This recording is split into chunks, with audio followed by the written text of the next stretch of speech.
जतलाया, दरियाओं समंदर को बनाया, एहसान नहीं जतलाया, पहाड़ों पत्थर को बनाया, लेकिन एहसान नहीं जतलाया है। ए मेरी कौम मिल्लत के नौजवानों, ये इसी जमीन पर आपने नहरों को भी देखा होगा, तालाबों को भी देखा होगा, पाइप को भी देखा होगा, ट्यूबवेल को भी देखा होगा, समंदरों को देखा होगा और उसमें सारे पानियों को भी देखा होगा।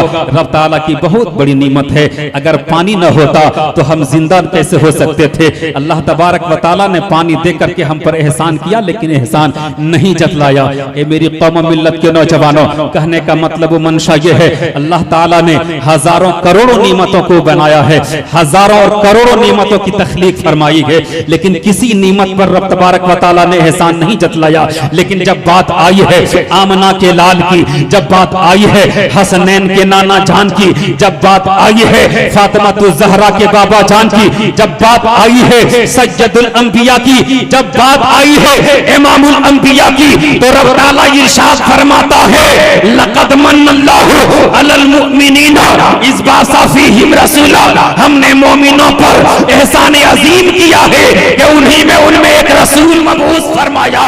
बरेली के कलंदर ने कहा था वह जो न थे तो कुछ न था, वह जो न थे तो कुछ न था, अमा यार वह जो न हो तो कुछ न हो, जान है वो जहान की, जान है तो जहान है, जान है तो जहान है। मोहब्बत के साथ कहे ना सुभान अल्लाह, जान है तो जहान है।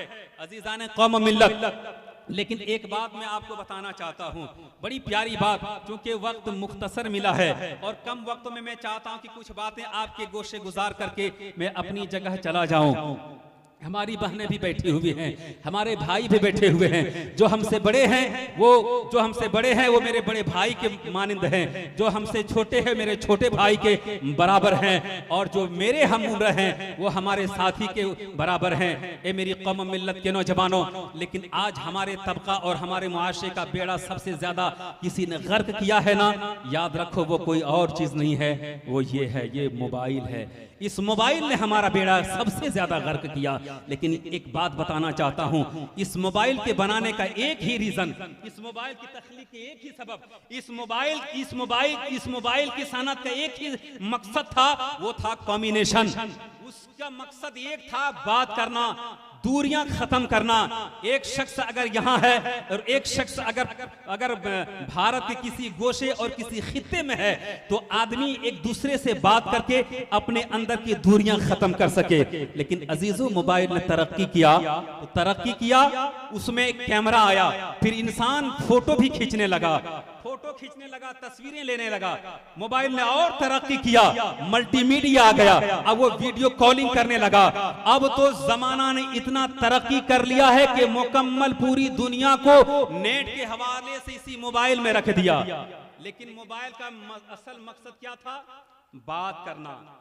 अभी आप देखिए, फ्री फायर बच्चा खेलता है, ना जाने कौन कौन फायर खेल रहा है, गेम खेलता है, अगर कॉल आता है, मोबाइल अपना काम बंद नहीं करता, कॉल घुसता है, आप वीडियो देख रहे होते हैं, फिर भी कॉल आ जाती है। अगर आप अपने घर में बैठ करके गेम खेल रहे होते हैं, आप वीडियो देख रहे होते हैं, फेसबुक पे होते हैं, ट्विटर पर होते हैं, इंस्टाग्राम पर होते हैं, एक्स पर होते हैं, या किसी भी आप वेबसाइट पर होते हैं, किसी भी जगह पर होते हैं, लेकिन याद रखिए मोबाइल का कल काम यही था, एक दूसरे की दूरियां मिटाना, एक दूसरे से बात कराना।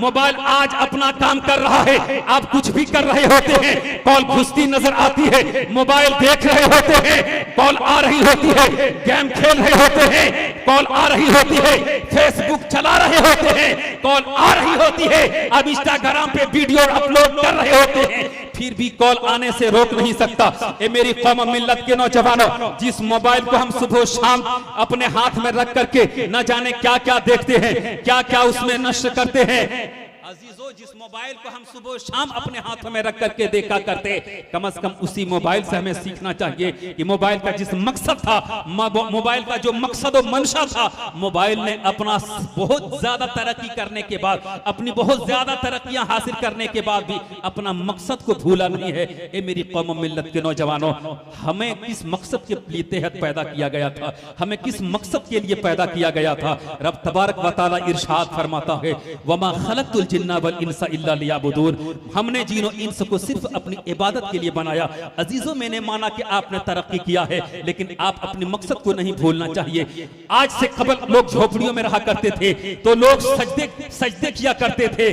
अजीजों, आज महल्लात में रहे हैं तो रब के बारगाह में जाना भूल चुके हैं। मैं मानता हूं कि आपने तरक्की की है, मैं मानता हूं कि आपने साइकिल से 4 व्हीलर में आ गया है, मैं मानता हूं कि आप झोपड़ी से बिल्डिंगों में आ गए हो, मैं मानता हूं कि आप पैदल से फ्लाइट में घूम रहे हो, लेकिन आपका जो असल मकसद है उसे भूलना नहीं चाहिए। ए मेरी कौम मिल्लत के नौजवानों, दुनिया चाहती यही है कि मुसलमानों के दिलों से मुस्तफा का इश्क निकाल दिया जाए। दुनिया चाहती यही है मुस्तफा के दीवानों के सीनों से मुस्तफा के इश्क का चिराग गुल कर दिया जाए। और बिलखुसूस आज जिन चीजों को दिखा करके ये जमाने के जालिम हमारी कौम के और हमारे बरादर के लोगों को, हमारे इस्लाम और हमारे मुआशरे के भाइयों को बहकाने और बिलखुसूस हमारी बहनों को बहकाने की कोशिशें कर रहे हैं ना, वो ये है एक पैसा और एक है सोने चांदी की लालच दे करके, और एक ये कह करके कि मजहब इस्लाम में औरतों के हकूक से खेला गया है। मेरी बहनों, आप भी तवज्जो के साथ सुने, क्योंकि वक्त बहुत कम है और एक बात मैं आपके भी हवाले करना चाहता हूं। आज इस्लाम दुश्मन का मंशा ये है, आज दुश्मनाने इस्लाम का एक ही रीजन है कि हम इन दीवानों से किसी भी हालत में जंग जीत नहीं सकते, इन्हें पछाड़ नहीं सकते। इनको हराने के लिए, इन्हें ज़ेर करने के लिए सबसे पहले इनके दिलों से इश्क रसूल का चिराग गुल करना होगा, मुस्तफ़ा की मोहब्बतों को निकालना होगा, मुस्तफ़ा करीम सल्लल्लाहु ताला अलैहि वसल्लम की दीवानगी को ख़त्म करना होगा। जब नबी का इश्क इनके सीनों से निकल जाएगा ना, ये खुद ब खुद जंग हारता नजर आएगा। जब इनके दिलों से इश्क रसूल का चिराग गुल हो जाएगा ना, फिर इनके दिलों से जब इश्क मुस्तफ़ा का चिराग गुल होता नजर आएगा, ये जंग खुद ब खुद हारता नजर आएगा। ए मेरी बेटियों, जरा तवज्जो के साथ सुनना। आज तुम्हें एक बात कह करके ये कहा जाता है, आज देखिएगा ना, हमारे घर की बेटियां होती है लेकिन पराए के घर की जीनत बनती नजर आ रही है। हमारे घर की बेटियां होती है लेकिन पराए के घर की जीनत बनती नजर आ रही है। दूसरों के बेट की जीनत बनती नजर आ रही है, दूसरों के मंदिरों में जाकर के फेरे लगाती नजर आ रही है। और ये तरक्की, इसका नाम तरक्की दिया है। लोग कहते हैं, जमाने के दुश्मन ये कहते हैं, मुस्तफा करीम अलैहिस्सलाम के कलमा पढ़ने वालों को भटकाने की कोशिश करने से पहले वो ये कहा करते कि मजहब इस्लाम ने बेटियों के हुकूक से खिलवाड़ किया है, बेटियों के हकों को तल्फ किया है, बेटियों के हक को मारा है। ए मेरी कौम मिल्लत के सरदादी, जो तुम्हें एक पैगाम देना चाहता हूँ, जमाना तुझ पर इल्जाम लगा करके तुम्हें भटकाने की कोशिशें कर रहा है, जमाना तुझे भटकाने की कोशिश कर रहा है। दुनिया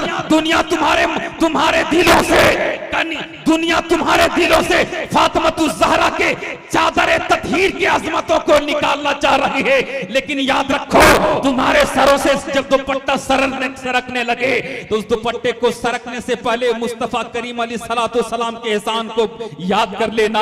याद रखो मेरी बेटियों, नबी जब आए नहीं थे तो कल की बेटियां जिंदा दफन कर दी जा रही थी, कल की बेटियां जिंदा गाड़ दी जा रही थी, कल की बेटियां जिंदे जमीन के गोर में दफना दी जा रही थी। ये मुस्तफा की आमद का सदका है, जीने का सलीका नबी ने तुम्हें दिया है। इसलिए अपने सर से चादर को सरकने ना देना, अपने सरों से कभी दुपट्टे को हटने ना देना।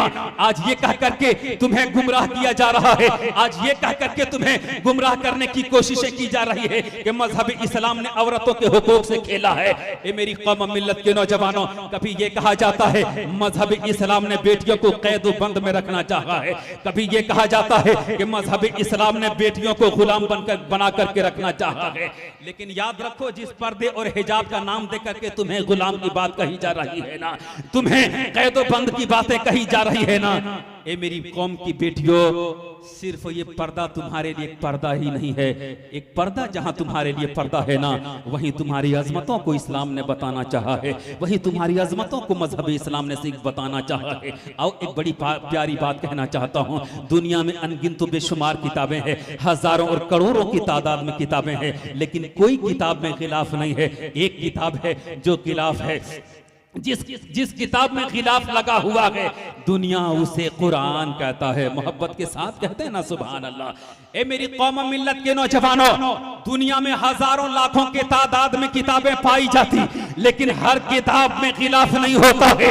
मस्जिदें बहुत हैं, जमाने के आबिदो जाहिद चाहे तो कहीं भी इबादत कर सकते हैं, अपने मोहल्ले की मस्जिद में भी इबादत कर सकता है, पड़ोसी के मस्जिद में भी इबादतें कर सकता है, चाहे तो कहीं मस्जिद के खारिज भी इबादत कर सकता है, अपने घर में भी रह करके नमाजें पढ़ी जा सकती है।